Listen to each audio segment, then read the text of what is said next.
Good afternoon. I'm Alesa Loftus, and this here is Jimmie Ratliff here at Dynamic Independence. And today we're going to talk about what the ADA says about reasonable accommodations in the workplace. All right. So, Jimmie, first off, what is reasonable accommodation? So a reasonable accommodation refers to any alteration or modification in a work environment or in customary practices to enable a qualified individual with a disability to apply for a job or to carry out their job duties or even have equal access to job benefits and privileges. Okay. So, who is eligible to ask for reasonable accommodation? So individuals with disabilities can ask for reasonable accommodations in various settings, and that includes in employment. They can ask for reasonable accommodations in public places, and they can ask for reasonable accommodations in housing. But those can be very broad subjects, so today we're just going to focus on employment. Okay. What are the common types of reasonable accommodations? So things like altered work schedules that allow for frequent breaks or time to accommodate medical appointments that deal with their disability, ergonomic office furniture, maybe higher desks or different types of seating, things like that might be. Accrued paid or unpaid leave to obtain or recuperate from some medical treatments. Okay. A private or enclosed workspace may be a reasonable accommodation. An office space that's near a door or away from higher traffic areas, especially if they may have a mobility issue, then they may consider that. Barrier-free paths, that's something we've previously discussed. Equal access to restroom breaks and lunchrooms, break rooms, meeting rooms, and any other services provided for any other employee by the employer, and then permission to perhaps bring a service animal to work. All right. And now, are employers required to provide reasonable accommodations? Yeah, so employers are required to provide reasonable accommodations to individuals who are qualified with disabilities, unless doing so would create something called an undue hardship. And it's important to note that employers are not required to remove any essential functions of a job. An employee is not allowed to do less work for the same pay, or they don't have to accept work of a lower quality. So the disability does not give a reason for the employer to ask less of an employee as far as their work goes. Okay. An employer is also not obligated to provide the employee's preferred accommodation. So if you have a disability and you ask for a certain accommodation, that employer may come up with alternative accommodations that would still meet the need. Okay. And what is considered an undue hardship that might prevent an employer from providing a reasonable accommodation? Right, so an undue hardship means that an accommodation would create a significant difficulty or expense to the employer. It's determined on a case-by-case basis, taking into account the employer's resources and the specifics of the accommodation request. Some examples might be, like I said, a financial difficulty. Others may include significant changes to the way that the employer operates or a fundamental alteration in the nature of the business. Also, if it interferes with other employees or business functions. So anything that would put that type of undue hardship would not be considered reasonable. Okay. And it would be an undue hardship. So what should I know about asking for a reasonable accommodation at work? Sure. So the best thing is to be proactive and immediately inform your employer that you need an accommodation. You don't really want to wait around and have your employer wait for your employer to notice that there's something that's going on, or that you're suddenly bringing a service animal to work, or to offer you an accommodation without you requesting that. You can also request your accommodation in writing or verbally, but a good practice is to do both.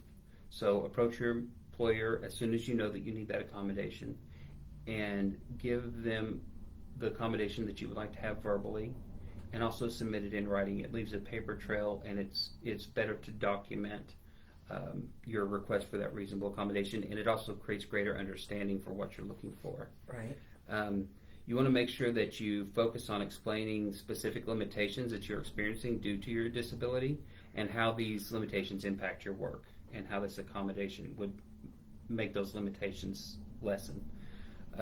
Be open to and participate in an open, interactive dialogue with your employer and try to work together to identify the most effective accommodation. Remember that the employer does have the right to choose among different options for accommodation.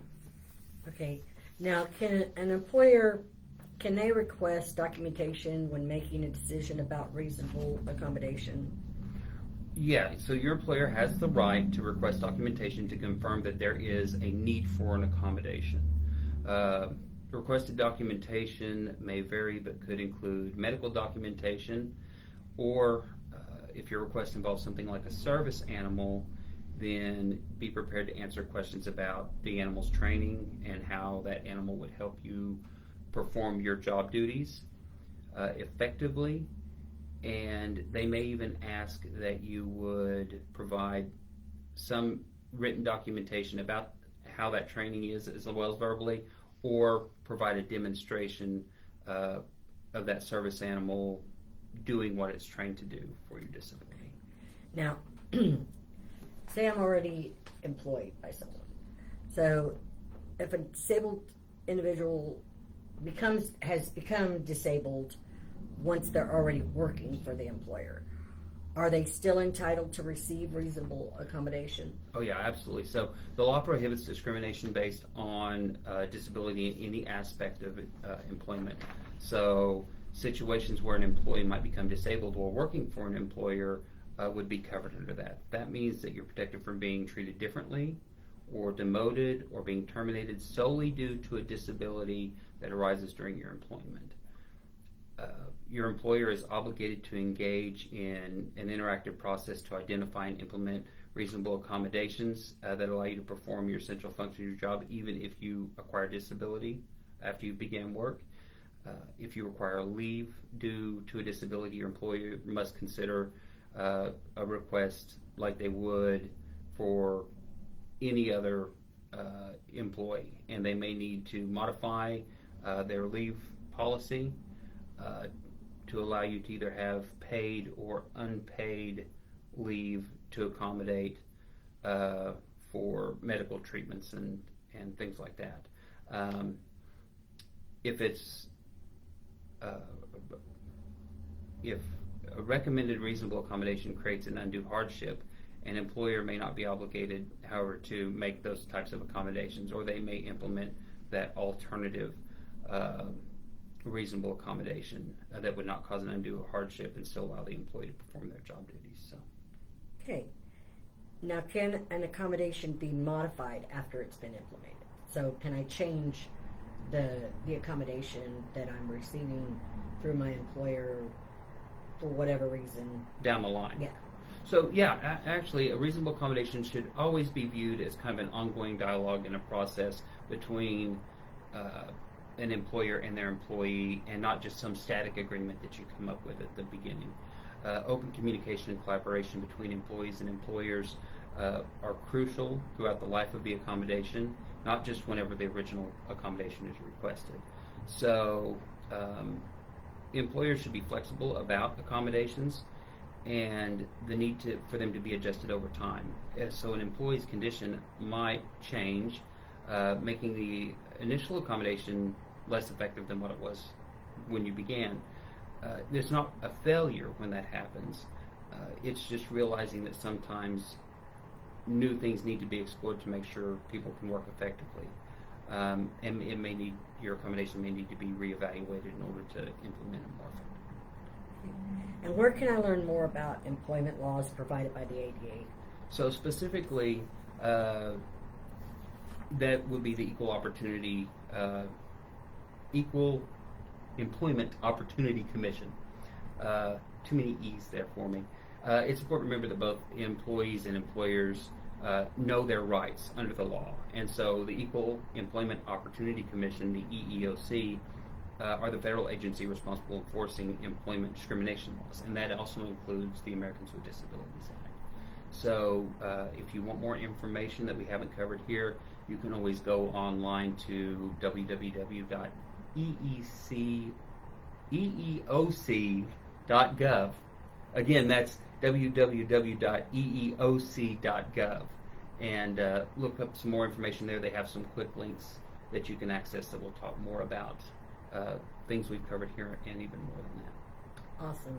Once again, we hope that this has been informative and helpful to you, and if you have any questions, you can always go to the website that Jimmie just posted, and we also are welcome to answer any questions at 918-335-1314, or you can stop in and just give us a visit and ask questions or get any help that we can possibly offer to you at 1110 Southeast Frank Phillips Boulevard. We're here Monday through Friday from 9 a.m. to 4 p.m., and we look forward to seeing you. Have a wonderful afternoon. Have a great afternoon, and remember to keep an eye on our Facebook next week. I will be in Washington, D.C., and during the NICL conference, or the National Council on Independent Living conference that's going on there, and we'll bring you some live footage from that as well. So I'm looking forward to it. So excellent. have a good week. Thank you.